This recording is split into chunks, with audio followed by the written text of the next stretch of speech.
வணக்கம், ரெமி கிச்சனுக்கு உங்களை வரவேற்கிறேன். இன்றைக்கி நம்ம டிஃப்ரெண்ட்டாக ஒரு முள்ளங்கி சட்னி செய்ய போகிறோம். இந்த முள்ளங்கியில் நம்ம சாம்பாரை தவிர வேறு எதுவும் செய்ய மாட்டோம். ஆனால் இந்த முள்ளங்கியில் நீங்கள் சட்னி அரைச்சிங்கன்னா யாருக்குமே தெரியாது, இது முள்ளங்கி சட்னினே தெரியாது. பருப்பு துவையலா தேங்காய் துவையலான்னு கேட்பாங்க. அவ்வளோ டேஸ்ட்டாக இருக்கும். அது எப்படி செய்கிறதுன்றத மெத்தடு நான் சொல்கிறேன், பார்த்துக்குங்க. அதே மாதிரி நீங்களும் செய்து பாருங்கள். கடாயை நம்ம இப்போ காய வச்சுருக்கோம். கடாய் சூடாயிடுச்சு. ஒரே ஒரு சொட்டு எண்ணெயை ஊற்றிப்போம். இதுக்கு அதிகமாக எண்ணெய்லாம் வேண்டாம். காஞ்ச மிளகா உங்களுக்கு காரத்துக்கு ஏற்ற மாதிரி போட்டுங்க.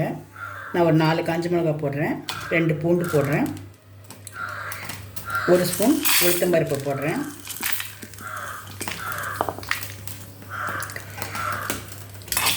இதை நல்லா செவக்க வறுத்துப்போம். கொஞ்சமாக புளியும் போட்டுப்போம்.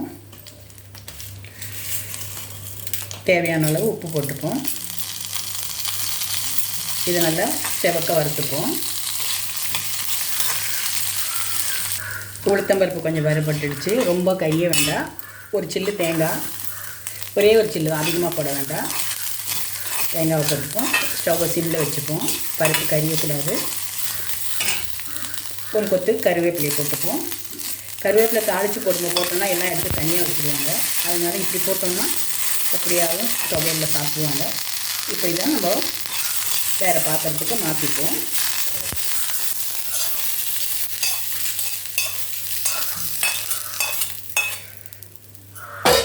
அடுத்து நம்ம முள்ளங்கியை தனியாக போட்டு வறுக்கணும். முள்ளங்கி இதோடு சேர்த்து வறுக்கக்கூடாது. முள்ளங்கி இந்த மாதிரி சீவி வச்சுக்கணும். அதில் இருக்க ஈரத்தன்மை போகிற அளவுக்கு நல்லா வறுக்கணும். ஸ்டவ்வை சிம்மிலே வச்சுக்கோங்க, அடி பிடிக்க வேண்டாம்.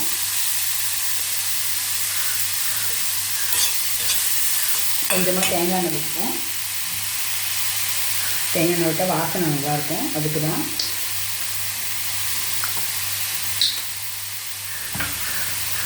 முள்ளங்கியுடைய ஈரத்தன்மை போகிற அளவுக்கு நல்லா வறுத்துப்போம்.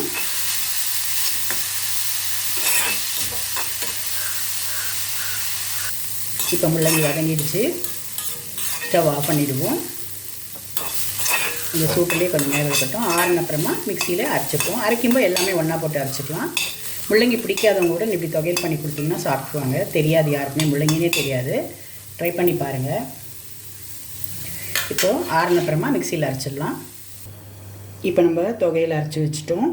துவையல் பாருங்கள் எப்படி அரைச்சி வச்சுருக்கோங்க. அதுக்கு மேலே கடுகு வறுத்ததை கொட்டிடலாம். நான் தேங்காய் எண்ணெயில் தான் தாளிச்சிருக்கேன். நல்லா வாசனையாக இருக்கணும்னால தேங்காய் எண்ணெயில் தாளிச்சிருக்கேன். உங்களுக்கு என்ன எண்ணெய் பிடிக்குமோ அது தாளிச்சிருங்க. ரொம்ப நல்லாயிருக்கும். இந்த தொகையில் வந்து யாருமே நீங்கள் இதில் முள்ளங்கியில் செய்தீங்கன்னு யாருமே நம்பவே மாட்டாங்க. இது தேங்காய் துவையலோ இல்லை பருப்பு துவையல் தான் நினைப்பாங்க. ரொம்ப நல்லாயிருக்கும். இந்த மாதிரி ரொம்ப பேஸ்ட்டாகவும் இல்லாமல் ரொம்ப குறன்னு இல்லாமல் இந்த மாதிரி கொஞ்சமாக தண்ணி விட்டுட்டு இந்த மாதிரி அரைச்சி வச்சுருங்க. இது வத்த குழம்புக்கு, சாம்பார் சாதத்துக்கு, ரசத்துக்குலாம் ரொம்ப நல்லாயிருக்கும். இதே மாதிரி துவையல் செய்து வீட்டில் இருக்கவங்களெல்லாம் அசத்துங்க. ரெமி கிச்சன் எல்லோரும் சப்ஸ்கிரைப் பண்ணுங்கள், லைக் பண்ணுங்கள், ஷேர் பண்ணுங்கள். முள்ளங்கி துவையலை செய்து சாப்பிடுங்க. தேங்க்யூ.